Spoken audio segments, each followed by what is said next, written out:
आ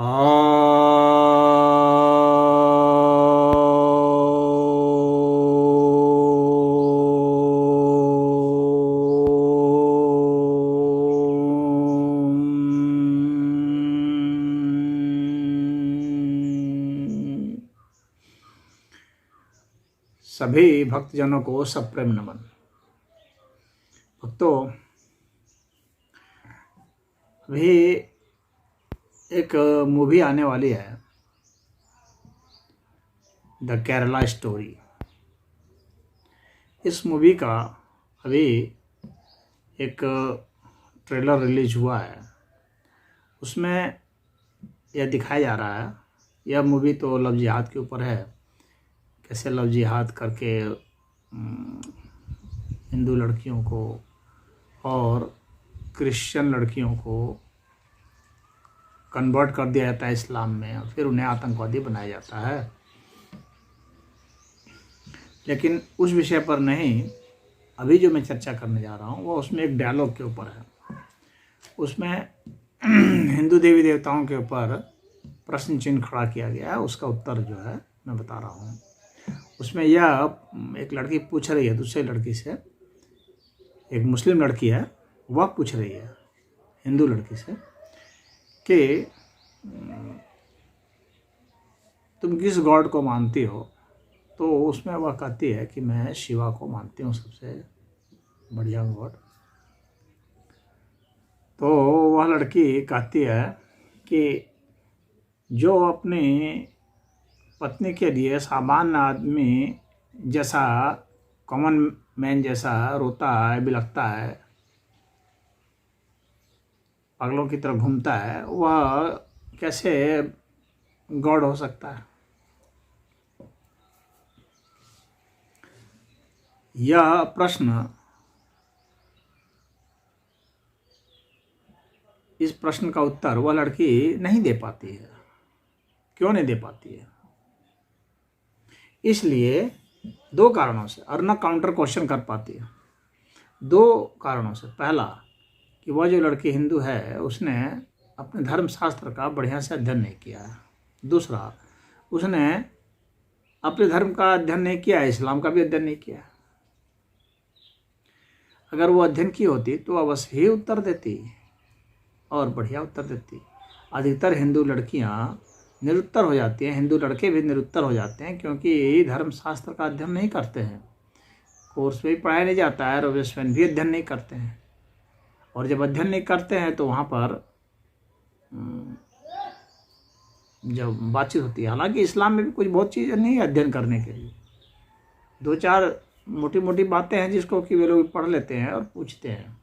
उन बातों को जानना जरूरी होता है। वे ही चीज़ें आपके लिए बहुत महत्वपूर्ण होती हैं। कहीं भी जब आप डिबेट करते हैं, तो जब भी डिबेट होता है तो उसमें काउंटर क्वेश्चनिंग करना और जो क्वेश्चन किया गया है उसका उत्तर देना, संतोषजनक, विज्ञान सम्मत, तर्क सम्मत उत्तर, यह जरूरी होता है।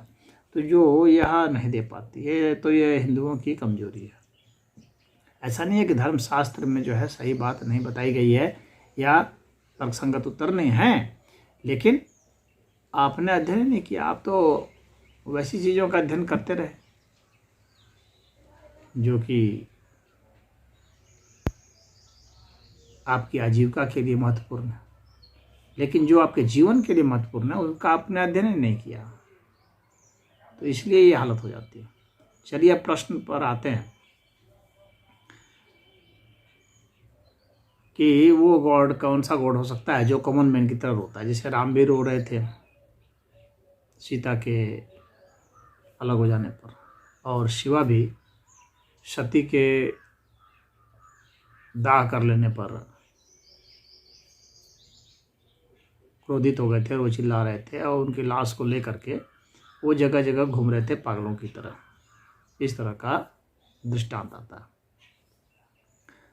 तो पहले यह समझ लीजिए कि अब यहाँ पर प्रश्न उठता है कि इस ईश्वर, ये कैसा ईश्वर है भाई जो कि इस तरह से करता है। तो अब हम लोग इसी पर चर्चा करने जा रहे हैं।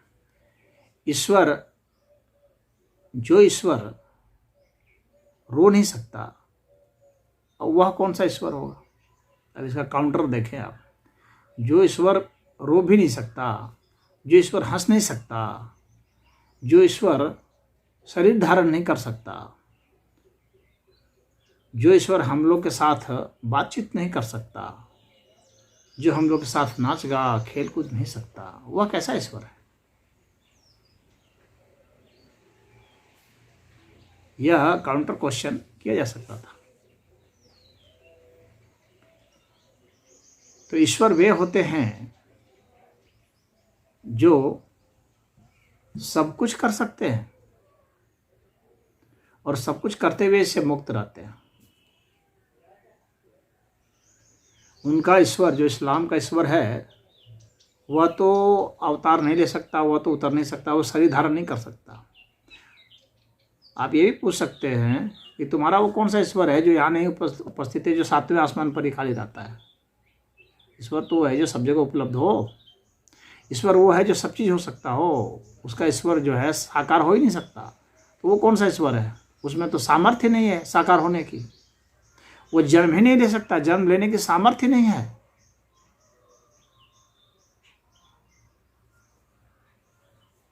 प्रश्न कई तरह से पूछे जा सकते हैं किसी के ऊपर भी। वो इस्लाम का ईश्वर जो है वह बैठा बैठा हिसाब करता रहता है, सजा देता रहता है, इनाम देता रहता है, और एक तरफ कहता है कि जो है साकार है, साकार नहीं है, निराकार है। तो जब सिर्फ निराकार हो तो फिर वहाँ सिंहासन की कौन ज़रूरत है? जो कुरान में बताया गया सिंहासन पर बैठे हैं। निराकार के कमर कहाँ है भाई जिसके लिए बैठने के लिए सिंहासन चाहिए? पर्दे के पीछे छिपा हुआ है और मोहम्मद साहब से बात कर रहा है। ऐसा ईश्वर कैसे होगा भाई जो पर्दे के पीछे छिपा हुआ है? तुम्हारे सिद्धांत के हिसाब से तो निराकार ईश्वर जो है पर्दे के पीछे क्यों छिपेगा? फिर बात कैसे करेगा? किस मुंह से बात करेगा? वह निराकार भी क्या कोई बात करता है? बात करते ही तो वह जो है वह आकार में शामिल हो जाएगा। तो अपने ही बातों का कंट्राडिक्शंस उसमें भरा पड़ा है।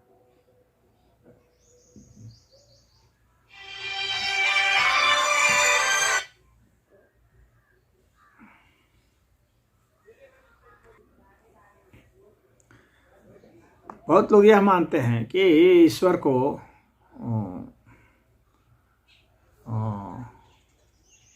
मारने के लिए रावण को या कंस को अवतार लेने की कौन ज़रूरत थी? वो तो वहीं से बैठे बैठे मार सकते थे।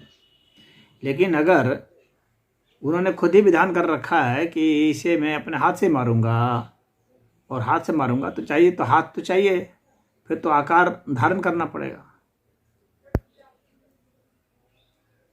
तो इसलिए वो किस तरीके से मारा जाएगा इसका भी निर्धारण ईश्वर ही करते हैं। फिर किनके साथ में मारूंगा यह भी निर्धारण कर रखा है। तो निराकार रहते हुए कैसे मारेंगे? फिर अगर कोई अवतार लेता है तो वो सिर्फ उन्हीं के मारने के लिए थोड़ी अवतार लेता है। भक्तों के साथ भी तो रहना है, उसे उपदेश भी तो देना है। कैसे उपदेश देगा जब निराकार ही रहेगा? तो फिर भक्तों को यह भी अपेक्षा होती है कि हमारा ईश्वर हमारे साथ रहे, हमारे साथ खाए, हमारे जैसा हो, मैं उसे छूऊं, मैं हंसूं, बोलूं, नाचूं, गाऊं। तो फिर यह संभव कैसे? इसके लिए ईश्वर को अवतार लेना पड़ता है और ईश्वर को वे सब क्रियाएं करनी पड़ती है, मानवीय क्रियाएं, जो उनके भक्त चाहते हैं।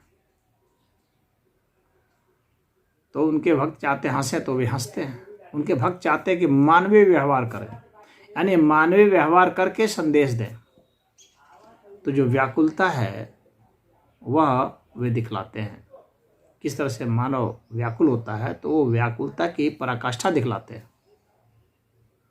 ईश्वर सदैव जो है आदर्श होते हैं, व्याकुलता में भी आदर्श होंगे, तो वह वे दिखलाते हैं। इसीलिए ऐसा नहीं है कि ईश्वर व्याकुल हो गया, कॉमन मैन की तरह व्याकुल क्यों हो गया, तो वो कौन सा गॉड है? अरे वो कौन सा गॉड है जो व्याकुल नहीं हो सकता? गॉड तो वह है जो सब कुछ हो सकता है, सब कुछ कर सकता है।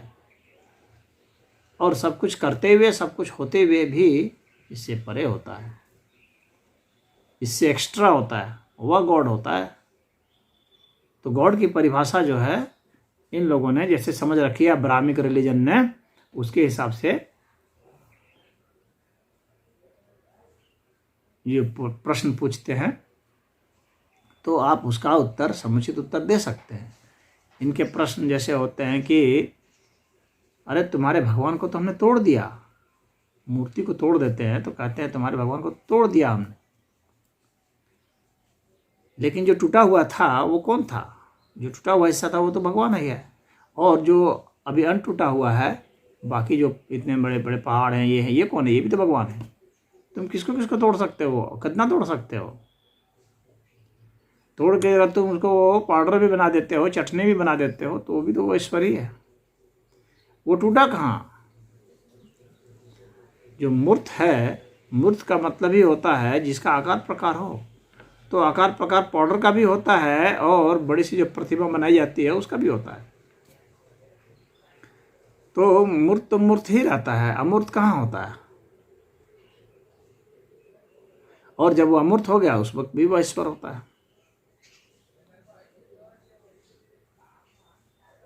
तो सामान्य मनुष्य किसी भी पदार्थ को तोड़ करके उसको अमूर्त में नहीं बदल सकता। वो अधिक से अधिक छोटा सा पाउडर के रूप में बना देगा, या अणु में बना देगा, या परमाणु में बना देगा। उनके भी आकार प्रकार है। यहाँ तक कि आप उसे प्रकाश के कणों में अगर बना देते हैं, फोटोन में भी बना देते हैं, तो उसके भी आकार प्रकार है। तो तुमने कहाँ मूर्त रूप को तोड़ा? ईश्वर के मूर्त रूप को तुम कैसे तोड़ सकते हो? ईश्वर का मूर्त रूप को कोई तोड़ ही नहीं सकता। ईश्वर मूर्त है तो मूर्त रहेगा, अमूर्त है तो अमूर्त रहेगा। तो वो मूर्त और अमूर्त दोनों ही है। ये सनातन धर्म की मानना है। तो इस अर्थ में आप जब जानेंगे तो आप उसे डिबेट कर सकते हैं कि ईश्वर सभी रूप में है, और उसका कहीं भी अभाव नहीं है। यह नहीं है कि वो एक जगह है, एक जगह नहीं है। जैसे उनका ईश्वर है, कहीं है कहीं नहीं है। धरती पर नहीं है, वो आसमान पर है। वो संदेश किसी एक पैगंबर के जरिए भेजता है उनका ईश्वर। ये तो फर्जीवाड़ा है। यहाँ हम लोग के ईश्वर स्वयं आते हैं, उपदेश देते हैं। जो पैगंबर दे रहा है उसका कौन भरोसा है सही दे रहा है कि नहीं? यहाँ सनातन धर्म में ईश्वर स्वयं आके देते हैं, एक बात। दूसरी बात, ईश्वर डायरेक्ट भी देते हैं, व्यक्ति के मस्तिष्क में देते हैं, सभी व्यक्ति के मस्तिष्क में देते हैं। हर व्यक्ति यहाँ पैगंबर हो सकता है। सिर्फ पैगंबर ही नहीं, यहाँ हर व्यक्ति ईश्वर भी हो सकता है। हो ही नहीं सकता, बल्कि वह है ही। बस वह जानता है कि मैं अभी हूँ, और अभी जानता है कि मैं अभी नहीं हूँ। बस इतनी सी बात है। तो यहाँ पर तो इस विकास की चरम अवस्था बताई गई है। तो विकास की चरम अवस्था मनुष्य की क्या हो सकती है कि वह ईश्वर हो जाए? उसके पहले वह संतुष्ट नहीं हो सकता।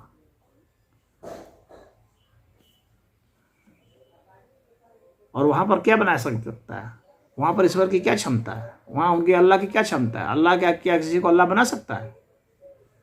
क्या अल्लाह अपने बंदे को अल्लाह बना सकता है? उसमें वो क्षमता ही नहीं, ताकत ही नहीं। वो कैसा गॉड है जो जन्म नहीं सकता, जो संदेश हमें डायरेक्ट नहीं दे सकता, जो खुद जो है हंस के बोल कर नहीं दिखा सकता, जो इतना क्रूर है कि जो उसको नहीं मानता उसको मारने की बात करता है और मार भी नहीं पाता। जो कहता है कि मुझे मेरी पूजा करो, जो मेरी पूजा नहीं करता है, मेरी इबादत नहीं करता है, वो काफिर है, उसे मार दो। अरे मार दो क्यों? तुम खुद मार दो, तुम्हारे औकात में है तो। तुम तो खुद नहीं मार पाते। तो ISIS जैसे संगठन बनाते हो जहाँ जो है काफिरों की लड़कियों को धर्मांतरण करके वहाँ भर्ती कराते हो, तो उसे उसका जो अल्लाह है, गॉड है, उसको खुद ही जो है वो निकम्मा भी साबित होता है, और साथ में वह असमर्थ भी साबित होता है, शक्तिहीन भी साबित होता है। वो अपने किताब की स्वयं रक्षा नहीं करता। वो कैसा गॉड है जो अपने किताब की ही रक्षा नहीं कर पाया? क्योंकि अल्लाह ने जो कुरान उतारा है वो उस कुरान के ही कई जो है कई आयतें गायब हैं। बकरी खा गई, तो वो कैसा गॉड है भाई जो अपने संदेश की भी रक्षा नहीं कर पा रहा? वो कैसा गॉड है जो काफिरों को दंड देता है? तो उसके ऊपर तो हजारों सवाल खड़े होते हैं जिसका उनके पास उत्तर भी नहीं है। और सनातन धर्म में गॉड से संबंधित हर सवाल का उत्तर है। हाँ, कोई नहीं जानता है वो बात अलग है, लेकिन उसके बड़े से बड़े इस्लामिक स्कॉलर के पास भी उत्तर नहीं होता है।